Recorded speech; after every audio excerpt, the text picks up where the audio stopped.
আমি শেখ মওজুদুল ইসলাম মিল্টন আপনাদের সঙ্গে আছি। আজকের আলোচনা হবে হাউস ওয়ারিং এর লাইটিং তারের সাইজ নির্বাচন। অর্থাৎ আপনি ঘরে যে সামগ্রীগুলো ব্যবহার করবেন এটা কোন সাইজের তার আপনি ব্যবহার করবেন।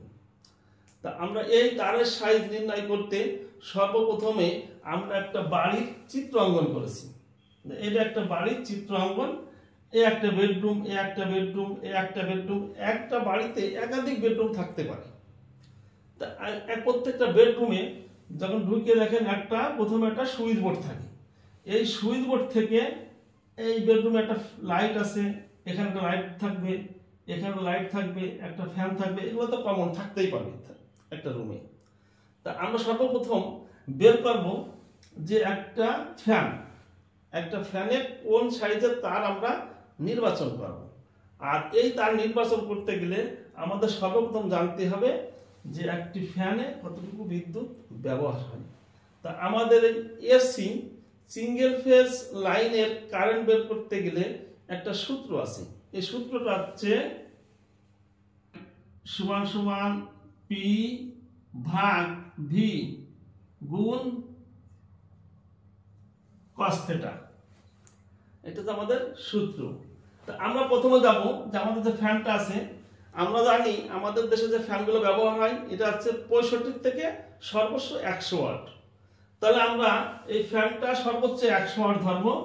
তাহলে পি সমান সমান কি পাওয়ার আছে কি ফ্যানের পাওয়ার 100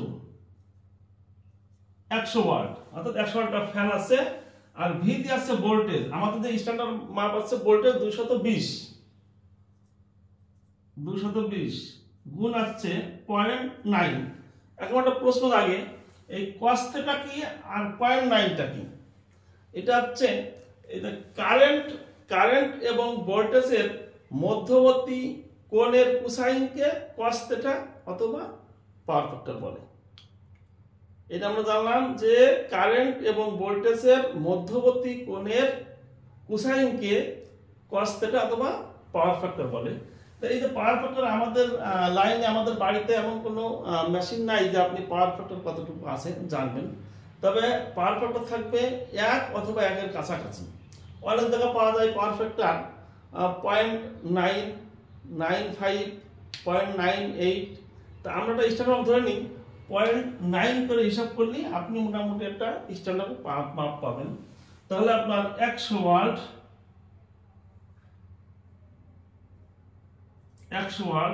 ভাগ 220 ইন্টু 0.9 গুণ করলে আসবে 198। আর এই 198 সাথে 100 সাথে 198 ভাগ করলে আসবে 0.5 এম্পিয়ার। 0.5 এম্পিয়ার। তাহলে আমরা জানলাম যে একটা ফ্যানে আমাদের 0.5 অ্যাম্পিয়ার বিদ্যুৎ গ্রহণ করে। ঠিক আছে, তাহলে এখানে যদি আপনার 0.5 অ্যাম্পিয়ার বিদ্যুৎ গ্রহণ করে তাহলে আমাদের এখানে আছে 5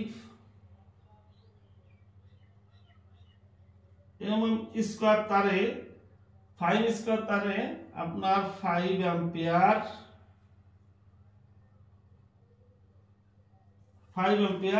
বিদ্যুৎ গ্রহণ করে। তাহলে আমরা এখানে এই যে এখানে তারটা দেবো, এটা আমরা 5 অ্যাম্পিয়ার তার দিতে পারেন, 0.5 mm তার দিতে পারেন। ঠিক আছে, 0.5 mm তার দিতে পারি, চলবে।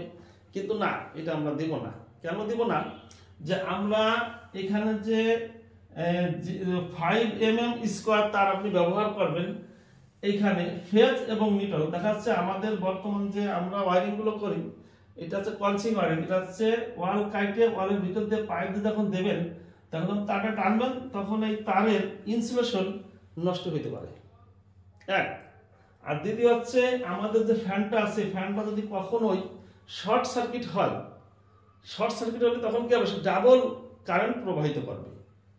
এখানে ডাবল কারেন্ট সে প্রবাহিত করবে।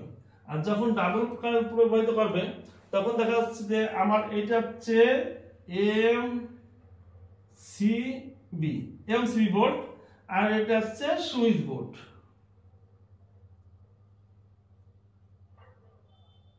Switch board. এই এমসিবি বোর্ডে আমি যখন একটা 6 এম্পিয়ার একটা অটো সার্কিট লাগাবো, তা তখন দেখা যাচ্ছে যে এখানে যদি ফ্যানে কোনো প্রকার দুর্ঘটনা ঘটে, তাহলে এখান থেকে এইখানে আসা পর্যন্ত কি হবে, আমার এই তারের ইনসুলেশন নষ্ট হয়ে যাবে, ইনসুলেশন ফেটে যাবে। তা যখন ফেটে যাবে, আমরা তখন এখানে আর এই 0.5 mm স্কোয়ার তার ব্যবহার করব না। তখন এখানে আমরা ডাইরেক্ট 1 এম্পিয়ার স্কোয়ার তার ব্যবহার করলে এখানে 10 থেকে 13 এম্পিয়ার, তাহলে এখানে 10 থেকে 13 এম্পিয়ার কি হবে, লোড সে নিতে পারবে। তাহলে আমাদের ঘরে জানবো যে এখানে যে আমরা 6 এম্পিয়ার যে একটা অটো সার্কিট লাগাবো, যদি এই অটো সার্কিট থেকে তারের মান যদি কম হয়, যদি আমরা প্রথমে এই নির্বাচন করে এটা লাগাতাম, তাহলে কি হতো, যে আমাদের ইনসুলেশন ফেটে যেত এবং এই যে সার্কিট ব্রেকার কখন ট্রিপ করতো না, তার আগেই তারের মান খারাপ হলে তারটা গলে যেত, তখন আমাদের কি আসতো, ইনসুলেশন লস আসতো। ঠিক আছে। আর এখানে তাহলে আমরা জানলাম যে এই যে তার, এই আপনি ফ্যানের জন্য তারটা ব্যবহার করবেন এবং লাইটের জন্য তারটা ব্যবহার করবেন, অবশ্যই এটা 1 mm স্কোয়ার তার ব্যবহার করবেন, অবশ্যই এই তারটা, অবশ্যই এই তারটা আপনারা ব্যবহার করবেন। তাহলে আমরা জানলাম যে একটা ঘরে আপনি যখন একটা ওয়ারিং করবেন, তখন এই সুইচ থেকে ফ্যানেই হোক, লাইটই হোক, অন্য যে কোনো সামগ্রী হোক, এখানে অবশ্যই 1 mm স্কোয়ার তার ব্যবহার করবেন। এটা হচ্ছে 10 থেকে 13 এম্পিয়ার লোড নিবে। আর এখন আমরা আসি যে এরকম একাধিক বেডরুম থাকতে পারে, তখন একটা মেন সুইচ, এই আপনার সুইচ বোর্ড, একটা সুইচ বোর্ড, একটা সুইচ বোর্ড, একটা সুইচ বোর্ড থাকতে পারে। আর এটা হচ্ছে এমসিবিবি, অর্থাৎ ডিস্ট্রিবিউশন বোর্ড, যেটা মিটার থেকে যখন আপনার ঘরে ড্রয়িং রুম বা ডাইনিং রুমে যেটা ডিস্ট্রিবিউশন বোর্ড থাকে, এমসিবি বোর্ডও বলতে পারেন অথবা ডিস্ট্রিবিউশন বোর্ডও বলতে পারেন। এই ডিস্ট্রিবিউশন বোর্ড থেকে আপনার কন্ট্রোল করবে প্রত্যেকটা সুইচ বোর্ড। ঠিক আছে। তাহলে এই সুইচ বোর্ডের থেকে এটা কি তার লাগবে, এখানে কি তার লাগবে, অবশ্যই পরের ভিডিওতে আমাকে দেখাবো আপনাদের। আর আমার এই ভিডিওটা অতি গুরুত্বপূর্ণ। ঠিক আছে, যে আপনি কিভাবে বের করবেন, তারের সাইজ বের করবেন। আর যদি আমার এই ভিডিওটা ভালো লেগে থাকে, অবশ্যই একটি শেয়ার দিয়ে অন্য মানুষকে দেখার সুযোগ করে দেবেন। আর আমাকে যদি ভালো লেগে থাকে, অবশ্যই লাইক দেবেন। তা ভালো থাকেন, সুস্থ থাকেন, আল্লাহ হাফেজ।